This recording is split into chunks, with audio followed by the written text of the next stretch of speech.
this video, we're going to talk about news from around the NFC South, from signings from players, the Falcons draft pick having a procedure on his heart, and of course the Tampa Bay Buccaneers and their kicker situation. And we're starting right now.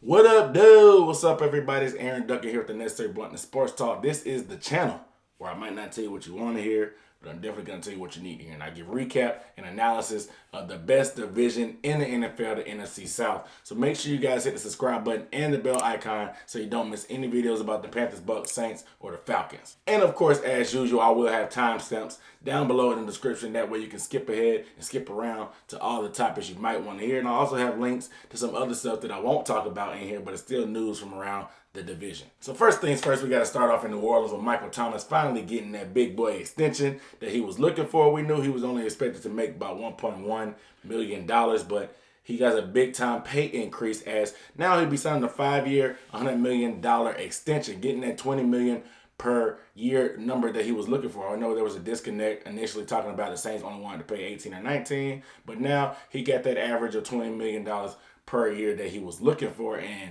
I'm sure he's happy. So I've talked about this in multiple videos in the past, and I call him the most underpaid player, obviously, because the production he's had is ridiculous. Nobody in the first 3 years of their career has as many receptions as him in NFL history, and the numbers he's been putting up in this Drew Brees and Sean Payton offense has been ridiculous. So now that he signed that contract extension, he's the first non-quarterback offensive player to sign a contract with at least $20 million per year. And the thing about this, with him not being the best player at his position in the league, it sets the bar and opens up a whole new world for the wide receiver market. Now, because you got Julio Jones who's looking for a contract, you got Amari Cooper who's looking for a contract. I will put Michael Thomas over Amari Cooper for sure, but Julio Jones is definitely the best wide receiver in the league right now, bar none.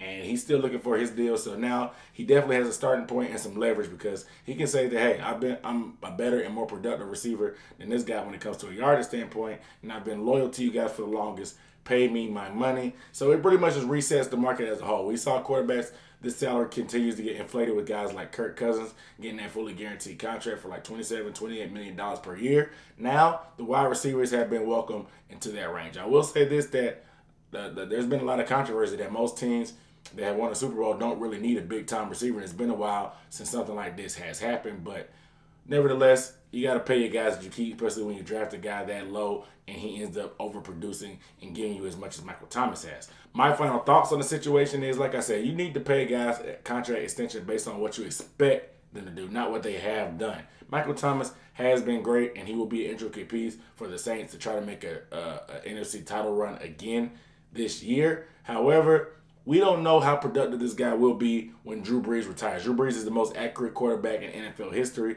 And if you look at Michael Thomas highlights, he does make great catches, but he doesn't get a lot of separation. And a lot of those passes are pretty much pinpoint. You have to give him credit for his hands and his ability to make adjustments. However, how effective will he be when he has a quarterback that isn't a legend as Drew Brees is? Will his production drop off? I have my skepticism. We will see going forward. As always, I like to get you guys' thoughts on the contract situation. Did they overpay for him? Should they not have given in to what he did? Did they cave in on the holdout too early? Let me know your thoughts down below in the comments. Next up is the Tampa Bay Buccaneers, and we usually don't talk about kickers in the situation, but these guys have had their troubles over the years with their kickers, and their rookie 5th-round pick, Matt Gay, has actually had a pretty good camp. He's been showing the range. He's had pretty clean practices and pretty clean kicks.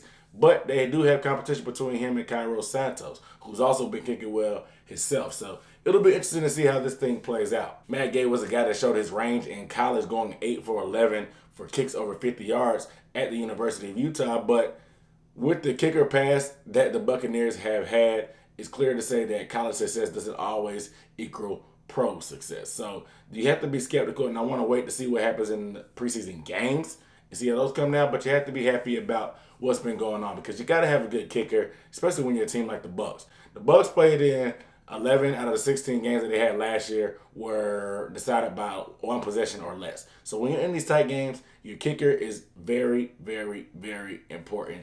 And when you don't have a guy that you can count on, it changes your whole game plan because you have to end up going for 2. You have to question, should you punt in certain scenarios or this, that, and the third. And So to see that the competition is heating up and both these guys have been very efficient has to be refreshing for Bucs fans. But like I said, I'd like to get you guys' thoughts on the kicker situation. Who do you think will win the kicking situation? Of course, they spent a 5th-round pick on Gay, so they want to get a lot of value out of him, and hopefully he'll be the guy. But I'm sure that competition will they don't mind having some kind of competition to find out who their guy will be. But let me know down below in the comments who you think is going to win the kicking competition. Next up is the Carolina Panthers as they make a move to add a piece to the secondary. They re-signed Trey Boston. I say re-signed because he started his first 3 years of his career with the Panthers, but he made a stop in San Diego, or LA, excuse me, and he had a career year. And he had a 5-turnover season, 5-pick season, excuse me, and he seems to have grown a lot between that year and his year with the Cardinals with the former defensive coordinator, Steve Wilks. He's grown and become a pretty decent playmaker in that secondary.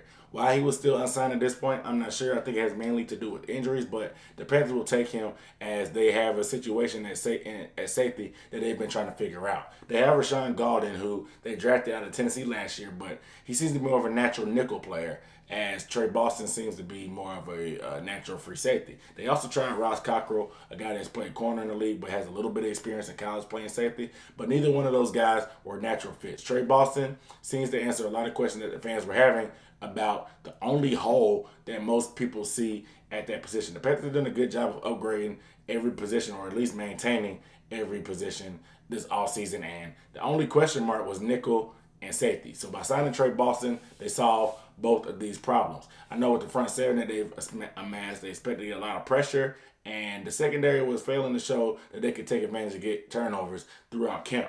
Trey Boston is a guy that can get turnovers, and him and Eric Reed at safety seems to be, it could be trouble for opposing quarterbacks. Some of you may remember Boston's previous tenure in Carolina, and I have my skepticism because sometimes he just was, I guess he was still young, but a lot of times he would go for the big hit and not make the proper tackle. A lot of times he'd be out of position. Sometimes he'd be looking in the backfield too much, but I feel like he's grown a lot since he's been gone, and being back in Carolina where he's a native may give him a fresh start, especially with the new GM and a new system and that they're running as far as defensively, and just a new look and a new roster with stuff like that. He commented this is a playoff team and he's happy to be the missing piece for them, and I'm happy to say the same thing. But as usual, you guys let me know your thoughts down below in the comments. What do you think? Do you think Trey Boston is the missing piece that will put the Panthers over the top? Are you ready to go ahead and book your ticket to Miami for the Super Bowl this year? Let me know down below in the comments. Last but not least, the Atlanta Falcons. This is more of a difficult subject. Not too difficult, but it's more of a serious thing. Their first-round draft pick, the number 30 overall pick, Kaleb McGary, underwent a heart ablation, if I'm pronouncing that correctly. And a heart ablation is pretty much a procedure that is done to correct a irregular heartbeat. You know what I'm saying? What they do is they go in and scar the tissue, or either sometimes remove and destroy the tissue that causes that irregular heartbeat, and to go ahead and do that. McGary has had 2 procedures on this in the past, and he was actually cleared by the medics at the NFL Combine to participate, and I'm sure the Falcons were aware of this. I'm sure he made it clear, but they still took him with the number 31 overall pick. The last time he had a procedure like this done, he was out about 6 to 8 weeks, so they expect the same thing to be done. Hopefully, he can get this thing under control. You never want to see stuff like this because we've seen different blood clots and heart procedures derail certain guys' careers in other sports. And with such a young talent that the Falcons were counting on, you don't want to see him go down like this, but you ultimately care about him as a person more than just a football player. So he had been working with the second team, but he had been competing for that starting right tackle spot with Ty Sombrello, excuse me. But now it seems like Sombrello will be the guy for now, and we'll see if they bring another right tackle to work out for depth purposes. However, Ty Sombrello will probably be the starter. But prayers for a speedy recovery for Kaleb McGary. However, I like to get you guys' thoughts, of course. What do you think about this? Do you think that he'll be able to recover? How do you feel about the situation, him being 6 to 8 weeks? That'll probably put him on par and miss maybe 3, maybe 4 games.